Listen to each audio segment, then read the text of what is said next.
നമസ്കാരം, പെറ്റോണി വിഷനിലേക്ക് സ്വാഗതം. വാർത്തകൾ വായിക്കുന്നത് the one and only star of the star Dias Louis, Thekkedath house, മാറിയ പിവോ, കൂത്താട്ടുകുളം. പ്രധാന വാർത്തകൾ. പെറ്റോണിയിൽ ഈ വർഷം മുതൽ മലയാളികളുടെ തള്ളിക്കയറ്റം ഉണ്ടാകുന്നതായി സൂചന. പെറ്റോണി മലയാളികൾ ഈസ്റ്റർ ഗംഭീരമായി ആഘോഷിച്ചു.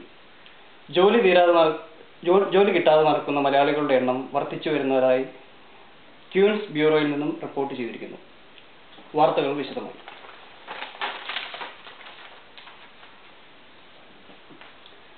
പെറ്റോണി ബാറിൽ സംശയകരമായ സാഹചര്യത്തിൽ 2 മലയാളി യുവാക്കളെ കണ്ടതായി റിപ്പോർട്ട് ചെയ്തു.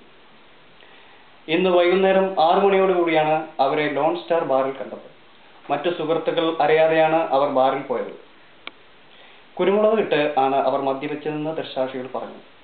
അതിനുശേഷം മദ്യപിച്ച് മതോന്മത്തരായ അവർ ബാറിൽ ബഹളം വയ്ക്കുകയും ബാർ ജീവനക്കാരോട് അസഭ്യമായി പെരുമാറുകയും ചെയ്തു.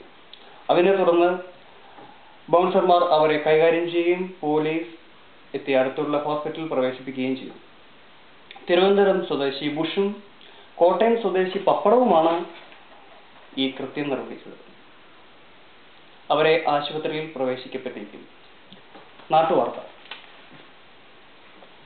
പെറ്റോണിയിലുള്ള മലയാളികളുടെ മുതലാളിക്ക് കഴിഞ്ഞയാഴ്ച ന്യൂസിലാൻഡ് ഇലക്ട്രിസിറ്റി ബോർഡിൽ നിന്നും ഒരു അവാർഡ് ലഭിക്കുകയുണ്ടായി. അദ്ദേഹം നൈറ്റ് ഷിഫ്റ്റ് കഴിഞ്ഞു വരുന്ന വഴി മോട്ടോർവേയിൽ വച്ച് കാർ അപകടം ഉണ്ടാവുകയും ഇലക്ട്രിസിറ്റി ബോർഡ് ജീവനക്കാർ വിചാരിച്ചിട്ട് താഴെ ഇറക്കാൻ പറ്റാവുന്ന ഒരു ട്രാൻസ്ഫോർമർ അദ്ദേഹം തന്റെ കാർ ഉപയോഗിച്ച് നിഷ്പ്രയാസം വലിച്ച് താഴെ ഇറക്കുകയും ചെയ്തു. ഈ കൃത്യത്തിനാണ് അദ്ദേഹം അവാർഡിന് അർഹനായത്. ഇതോടുകൂടി വാർത്തകൾ അവസാനിക്കുന്നു. നമസ്കാരം.